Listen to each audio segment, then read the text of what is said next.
Bueno, por supuesto que nos ocupamos y nos preocupamos también por los jubilados, pero por supuesto nos ocupamos principalmente y en la agenda de debate espero escuchar algo sobre el tema de los jubilados, un sector vulnerable que siempre ha quedado postergado y además con todos los derechos que tiene un jubilado, ¿no? Ha trabajado toda la vida y después quiere vivir tranquilo, vivir de su jubilación, no pedir prestado a los hijos y demás, y que no le alcance ni siquiera para los medicamentos, y cubrir sus necesidades básicas de alimentos y pagar, por supuesto, las facturas correspondientes de los servicios públicos. Andrea Falcón está con nosotros. ¿Qué tal, Andrea? ¿Cómo estás? Muy bien. Estábamos hablando fuera de cámara del aumento que van a percibir, así que si sos jubilado, pensionado, escucha bien, porque de acuerdo con la ley de movilidad jubilatoria, ahora en septiembre reciben un aumento de ¿cuánto? Todos han recibido un 12,2%.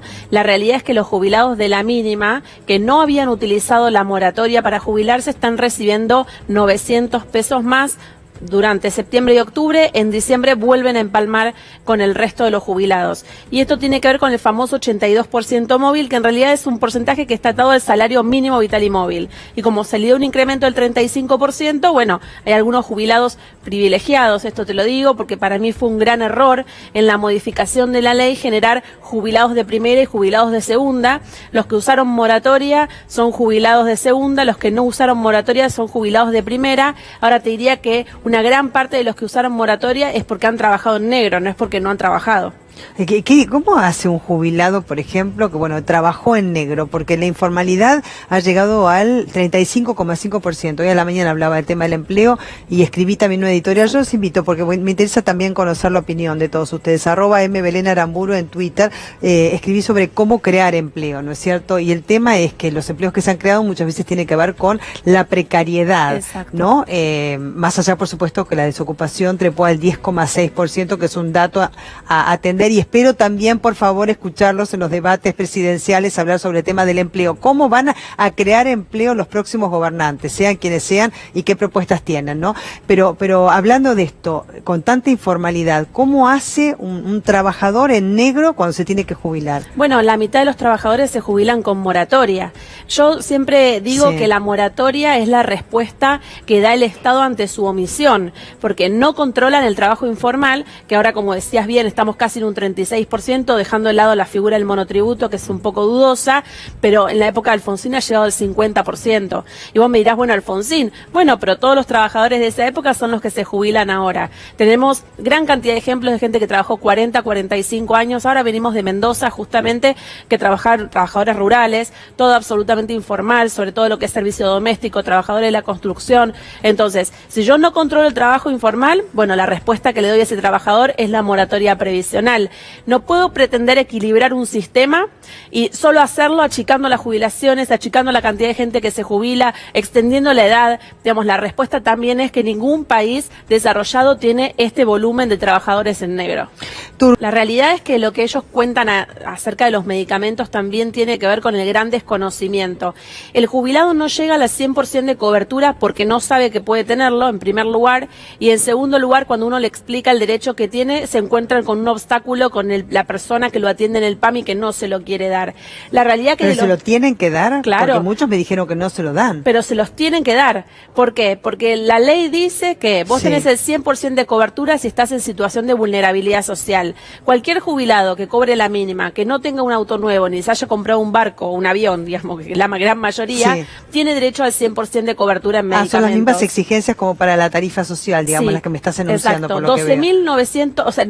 19.300 pesos para abajo, que es un haber y medio mínimo, y te diría que todos los que vimos hoy están ahí, tienen el 100% de cobertura. Un auto de 10 años para atrás también. Exactamente. Ese es otro de los requisitos, ya que hablaste Ahora, de María autos, Belén, ¿qué pasa si vos tenés una jubilación baja o tenés una jubilación de 25.000 pesos, si tenés un auto que tiene 5 años, pero gastás más del 5% de tu jubilación en medicamentos, también tenés el 100% de cobertura? Ah, qué buen dato ese. Exacto. Ahora, ¿Escucharon, no? Esto es Buen para dato. que todos los que nos están viendo sepan que tienen ese derecho. Primero hay que saberlo para poder ejercerlo. Y lo segundo, tienen que pasar este obstáculo del empleado del PAMI. Cuando lo recibe, nos pasa a nosotros todos los días, le dicen, no, vos cobrás 500 pesos más que la mínima. Bueno, yo le diría a todos los empleados del PAMI que colaboren, que ayuden a los abuelos que se están acercando para ejercer sus derechos y los asesoren correctamente. Porque si ganás menos de 19.300 y no tenés un auto nuevo y no tenés un barco y no tenés un avión, digamos, tenés acceso al 100% de cobertura. Claro, estábamos hablando antes también del empleo en negro, ¿no es cierto?, por las asignaciones, porque también le decía fuera de cámara, ¿no?, el sector activo de la población económicamente activa que trabajamos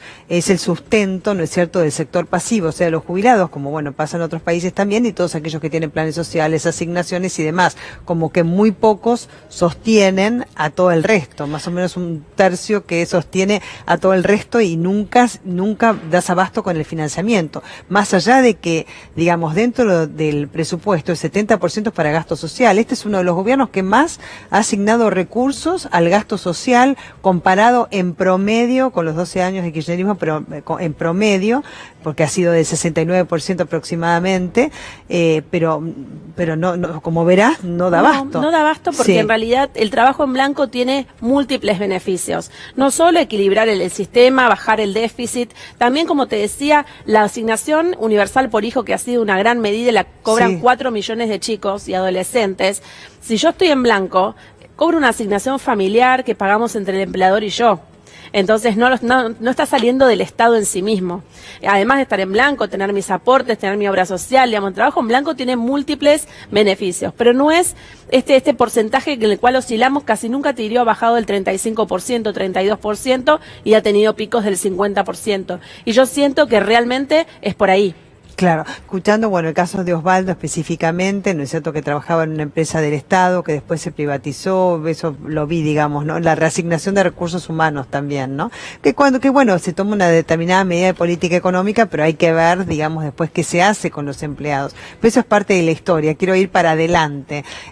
Bueno, hay un bono, entonces, y el aumento que viene por la ley de movilidad jubilatoria. El tema es que yo creo que el índice está bien hecho, porque un 70% del índice tiene que ver con la composición de la inflación y un 30% con el coeficiente de variación salarial. O sea, la inflación está muy por encima del coeficiente de variación salarial, como todos sabemos. La inflación se ha comido los salarios. Entonces, allí los jubilados tendrían, digamos, un aumento razonable, pero el tema es que cronológicamente está desfasado con la inflación que vive el jubilado. Tu análisis es impecable, realmente te lo digo, porque yo comparto en que el índice no sería el problema. En el mundo las jubilaciones suben por índice de precios, para los que nos están viendo, tan simple como que suben los precios, suben las jubilaciones.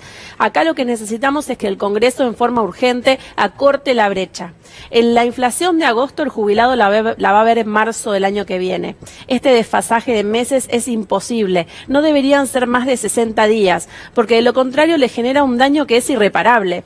Vos pensás que hasta que se cambió la ley de movilidad los jubilados habían perdido frente a la inflación medio punto. Nada, 700 pesos había perdido un jubilado de la mínima. ¿Sabes cuánto perdió un jubilado de la mínima desde el cambio de ley cuando entró en vigencia en marzo del 2018 a lo que va a ser este diciembre?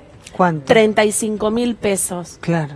3 saberes. Es una barbaridad. Es una barbaridad, esto es un daño irreparable. Entonces, es cierto que el gobierno no va a hacer nada, pero el Congreso sí puede hacerlo y nosotros los interpelamos para que el Congreso sí tome medidas en el asunto. Perfecto, muchas gracias, Andrea. Miguel